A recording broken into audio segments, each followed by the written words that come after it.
La trêve décrétée hier par Vladimir Poutine en Ukraine n'aura finalement duré que quelques heures, Wilfried. Et depuis ce matin, Moscou et Kiev s'accusent mutuellement de poursuivre leurs attaques des deux côtés de la ligne de front. Une trêve à l'occasion de Pâques bien fragile, censée prendre fin ce soir à minuit.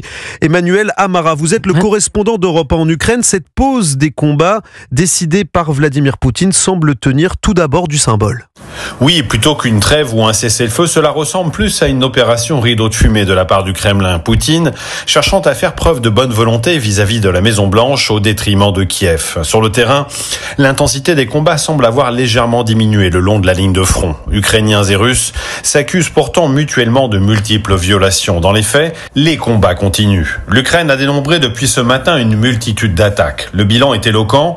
Les Russes auraient mené 46 assauts contre des positions ukrainiennes. 901 bombardements ont été recensés ainsi que plus de 400 lancements de drones d'attaque dont un a fait plusieurs victimes civiles. De leur côté, les Russes ont accusé Kiev d'avoir bombardé la ville de Donetsk dans la partie occupée du pays, mais sans donner plus de détails. Le président Zelensky a condamné ces violations tout en maintenant sa volonté de ne pas rompre la trêve. Pour prendre Poutine à son propre jeu, il a même été plus loin en soumettant l'idée de la prolonger pendant 30 jours. Le Kremlin vient de donner une fin de non-recevoir. Emmanuel Amara, correspondant d'Europe 1 en Ukraine.